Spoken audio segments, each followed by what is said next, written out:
Welcome back to Get Into It. I'm your host, Tami Roman, and it's time for Ask Tammy. You all have been sending in some really good questions. Keep it coming, because we need 1 to 2 minute videos of your issues, your family drama, your relationship drama. Just send us the video to email asktammy@foxsoul.tv. Keep them coming, but here's today's question. Hi, Tammy. I have a question for you. So, I've been married for about 20 years. When my husband proposed to me, I told him I wanted to marry him, but I just wasn't sure if the timing was right because I had just come out of college. I was fresh out of college, and I wanted to do some things. Like I wanted to find a job in my career, in my field, and possibly go to grad school and just travel and have some life experiences. He convinced me that we could do all of those things together. So as soon as we got married, we moved because he was already working in his career field, and I was taking my exam for my certification exam. I didn't pass. So I took it a couple more times, and I didn't pass. So we were living there for 2 years. We moved again, and again 2 years, and then we moved again, and they were all for his job. So while I was working on my certification, I was working in different places. They weren't career jobs, but they paid okay. So eventually we had children, and I started my modeling career, which is something else that I'd always wanted to do, and I did very well as a model. So we moved again, and once I had my kids, I decided that I wanted to homeschool them and to be a stay-at-home mom. So I did that for some years. So fast forward to now, my children are older. I've started a nonprofit organization, which is about 3 years old now. So I work with young youth who want to start a business or who already own their own business. It's doing well, but we're only 3 years in, but not well enough to really pay me. So in the area that I live in, real estate is really booming.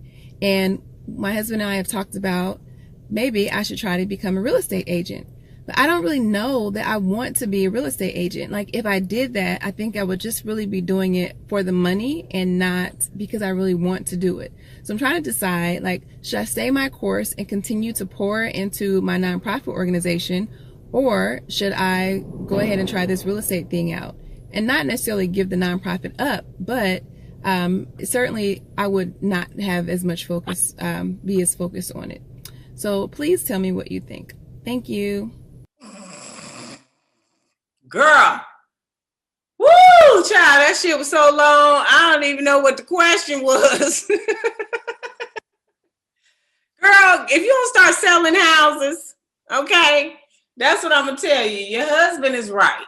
I see that you did all at the top of the video about the kids, and you was doing all of this, and then he got his career together, and then now you trying to do the nonprofit, but you said the nonprofit's not paying.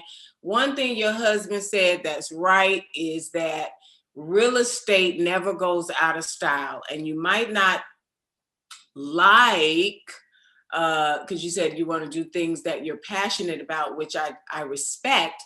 But while we're working towards doing things that we're passionate about and that we love to do, reality is out there floating around. And if you want money to help fund the nonprofit because it's not paying, then you may have to enter into this field just to be able to subsidize that income to do what you really want to do. It's just no different than somebody who goes to corporate America and works a 9-to-5 job. Half of those people don't want to be there every day, but somebody's sitting up in there trying to start an online business or has other career aspirations, and they're using that job to help fund the thing that they really want to do. And that's how you have to look at it. And child, I listened to your video. but I feel like it was 4 minutes long. We said 1 to 2. Now, anybody else, when you go to send your video and you need some advice about your relationship, your family drama, or your personal issue, send me the video, but please don't make it longer than 2 minutes long, because my attention span can't handle it. And I just want to give you the advice and get on down the highway. Email these videos to asktammy@foxsoul.tv. But up next, I have some encouragement for those of you who are feeling overwhelmed. My Power Minute is coming up next. It's Get Into It with Tami Roman, and this is Fox Soul.